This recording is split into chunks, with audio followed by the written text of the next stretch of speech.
Hi friends, match number 5 Gujarat Titan versus Punjab Kings. ఈ రెండు జట్ల మధ్య ప్లేయింగ్ 11 ఏంటి, హెడ్ టు హెడ్ లో ఎవరు స్ట్రాంగ్ గా ఉన్నారు, అహ్మదాబాద్ లో గెలుపు ఎవరిది అనే విషయం గురించి తెలుసుకునే ముందు తప్పకుండా మన ఛానల్ ని కొత్త వాళ్ళు వాచ్ చేస్తుంటే సబ్స్క్రైబ్ చేసుకుని వీడికి ఒక లైక్ అయితే కొట్టండి. ఇక లేట్ చేయకుండా ఈ రెండు జట్ల యొక్క ప్లేయింగ్ 11 చూసుకున్నట్లయితే ముందుగా Punjab kings Prabhsimran Singh, Jos Inglis, సయస్ Iyer captain, Glenn Maxwell, Marcus Stoinis, Shashank Singh, Nehal Wadhera, Marco Jansen, Yuzvendra Chahal, Vyshak Vijay Kumar, Harshdeep Singh. ఇది పంజాబ్ యొక్క ప్లేయింగ్ 11. ఇక గుజరాత్ టైటన్స్ యొక్క ప్లేయింగ్ 11 చూసుకున్నట్లయితే Shubman Gill captain, Jos Buttler, Sai Sudharsan, Rahul Tewatia, Shahrukh Khan, Glenn Phillips, Rashid Khan, Washington Sundar, Kagiso Rabada, Mohammed Siraj, Prasidh Krishna.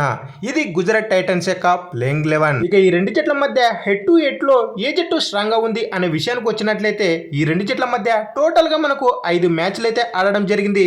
ఇందులో గుజరాత్ టైటన్స్ లక్నో పైన 3 మ్యాచ్లు అయితే విజయం సాధించింది. అలాగే లక్నో సూపర్ జైంట్స్ గుజరాత్ పైన 2 మ్యాచ్లు అయితే విజయం సాధించింది. అలాగే లాస్ట్ 3 మ్యాచ్లు చూసుకున్నట్లయితే గుజరాత్ లక్నో పైన 2 మ్యాచ్లు అయితే విజయం సాధించింది. అలాగే లక్నో మనకు గుజరాత్ పైన 1 మ్యాచ్లు అయితే విజయం సాధించింది.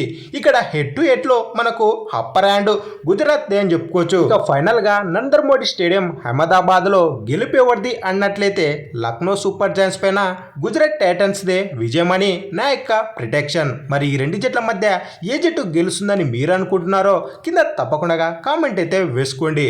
అలాగే మన ఛానల్లో ప్రీవియస్ మ్యాచ్లకు సంబంధించి మనం ప్రిడిక్షన్ అయితే చేయడం జరిగింది. వాటిని కూడా ఓసారి చెక్అవుట్ అయితే చేసుకోండి.